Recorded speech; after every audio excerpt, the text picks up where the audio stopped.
उत्तराखंड के सीएम त्रिवेंद्र सिंह रावत का दिल्ली इंतखाबात को लेकर बयान आया है। उन्होंने कहा कि दिल्ली का चुनाव बीजेपी ही जीतेगी, क्योंकि बीजेपी जो वादा करती है उसे निभाती है। आम आदमी पार्टी में लोगों को जो मुसीबत दी है उससे कम लोग मुतासिर होंगे।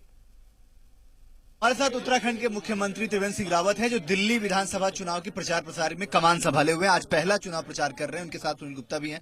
सर, आप दिल्ली आए, आप चुनाव प्रचार को समझ रहे होंगे। क्या लग रहा है आपको कि जिस तरीके से लगातार चर्चाएं पर चर्चाएं थी, सर्वे था कि देखिए, आज दिल्ली का वातावरण पूरी तरह बदल चुका है।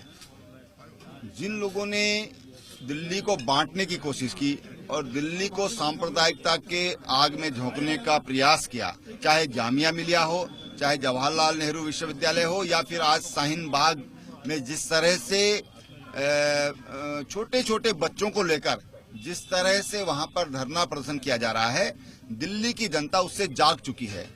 दिल्ली की जनता सब समझ चुकी है कि आखिर ये नाटकबाजी कौन कर रहा है और ये सियासत कौन कर रहा है। ये आज दिल्ली की जनता समझ चुकी है और इसलिए दिल्ली की जनता का मूड बिल्कुल बदला हुआ है, ये मैं दावे के साथ कह सकता हूं। आप तो सर मुख्यमंत्री हैं, आप खुद राज्य देखते हैं, तमाम चीजों के राज्य कमान संभालते हैं।